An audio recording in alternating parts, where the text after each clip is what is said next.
I'm Harold Anderson, Chairman of the Castilla Conservation District, and it's my pleasure today to introduce Rose Medina, the winner of the Castilla Conservation District Farmer of the Year Award. Sitting to her left is Joseph Lovato, NRCS employee. How long have you been in this community, and how long have you been farming? Well, I've lived here all my life, but then when my dad passed away in 1971, I started farming, and I've been farming ever since 1971. Can you give us a little bit of your understanding of the acequias in your community? Yes, this acequia behind my house is called the Vallejos Ditch, and this one was registered with the state, and it's the fifth in the state of Colorado. This acequia is registered as the fifth in the state of Colorado. Rose, how did you find out about our Acequia Bottle Strip program? Okay, I got a card in the mail, and I read the card, and it was to my advantage because it was like for low-income people, and I thought that I would go to the FSA office and no, NRCS office. I'm sorry, NRCS office to see what the program was all about. So then I talked to Joe Lovato, and he explained to me what I had to do. How was your irrigation system prior to getting help from NRCS?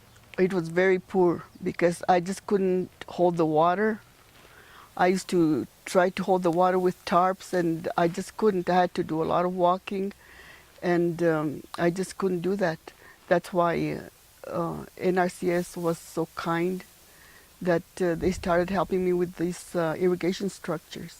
Over here to the main ditch, to let the water go down, walk about a quarter of a mile, and then set my tarp.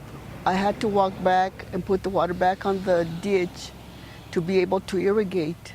And with this new system that I have, it's very, very easy for me.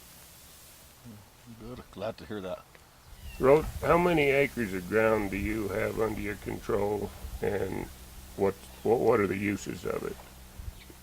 Well, I have 40 acres, and I use the water from Vallejos Ditch. We have always used the water from Vallejos Ditch to irrigate. What do you raise the traditional crops, the chicos and the pinto beans, or is it hay and forage for cows, or? Yes, I just raise alfalfa, and it's mixed with the grass, just for my cattle, for feed. And then, like in the fall, I use the property for pasture, and I usually have pasture until January. Then I start feeding. Conservation projects have you installed?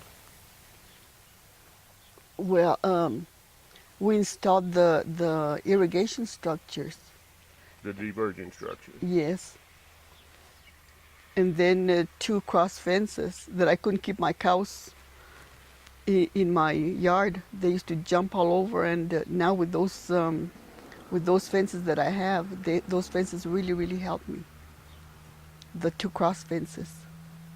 How have these conservation practices benefited you? Oh, they have really benefited me. About 100% of my life has changed because there was no way in the world that I could keep water running into my place without these structures. What would you tell the community about the service and programs that NRCS has to offer?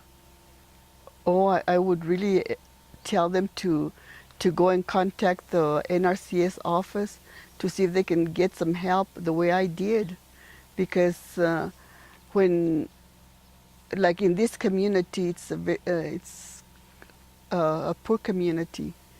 And if somebody would ask me how I got my structures, I would explain to them to contact Joseph or Sammy or Sam at the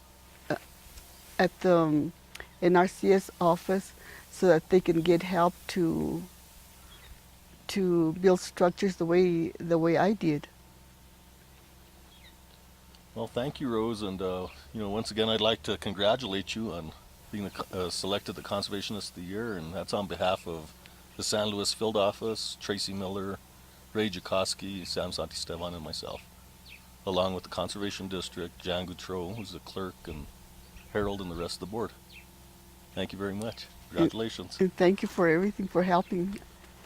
Well, we appreciate the Thank you, fact Harold. that you are doing what you can to help the land and help the people up here.